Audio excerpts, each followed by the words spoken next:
আসসালামু আলাইকুম। সওদাগর agro farm YouTube চ্যানেলের নতুন একটি ভিডিওতে আপনাদের সবাইকে স্বাগতম।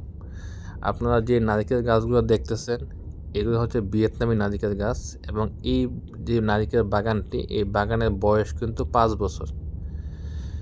তো 5 বছর পর আমার এই বাগানের কী অবস্থা, আজকের ভিডিওতে আপনাদের সেটি দেখাবো। আপনারা দেখতে পাচ্ছেন আমার নারিকেল বাগানে প্রায় 38টার মতো নারিকেল গাছ আছে। তো প্রায় ম্যাক্সিমাম গাছে কিন্তু ফলন আসছে। আপনারা সামনে দেখতে পাচ্ছেন এগুলো হচ্ছে সিয়াম গ্রিন এবং সিয়াম ব্লু, এই দুই জাতের নারিকেল কিন্তু আমার বাগানে আছে। তো গত 5 বছর নিরঙ্কুশ প্রচেষ্টার ফলে কিন্তু লাস্ট পর্যন্ত গাছে ফলন আসছে। যদিও যখন আমি চারাগুলা কিনি আমাকে বলা হয়েছিল 3 বছরে ফলন আসবে। আসলে কিন্তু আমি জানি না আসলে আমার পরিচর্যার সমস্যা না কী কারণে 3 বছরে কিন্তু ফলন আসেনি, কিন্তু আলহামদুলিল্লাহ আজ পর্যন্ত কিন্তু দেখতে পাচ্ছেন গাছগুলো অনেক সুন্দর হয়েছে এবং প্রায় প্রত্যেকটা গাছেই কিন্তু অনেক সুন্দর ফলন আসছে। আপনি যদি দেখেন প্রত্যেকটা গাছে কিন্তু প্রায় 30-40টার মতো করে নারিকেল ধরে আছে। তো যেহেতু নারিকেল ধরা শুরু হয়েছে, নারিকেল গাছের একটা বৈশিষ্ট্য হচ্ছে নারিকেল যদি একবার আসা শুরু হয় কন্টিনিউ কিন্তু নারিকেল আসে।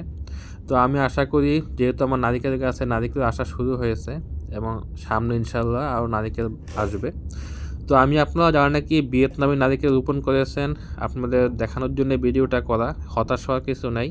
আপনারা যদি সঠিকভাবে সঠিক নিয়মে পরিচর্যা করতে পারেন, আপনাদের গাছে কিন্তু এরকম সুন্দর নারিকেল আসবে।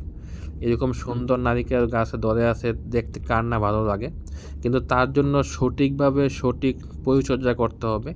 নারিকেল গাছে পানির কোনো বিকল্প নাই। নারিকেল আপনাদের গাছ যদি একটা বা দুইটা হয় তাহলে চেষ্টা করবেন প্রত্যেক দিন পানি দেওয়ার জন্য।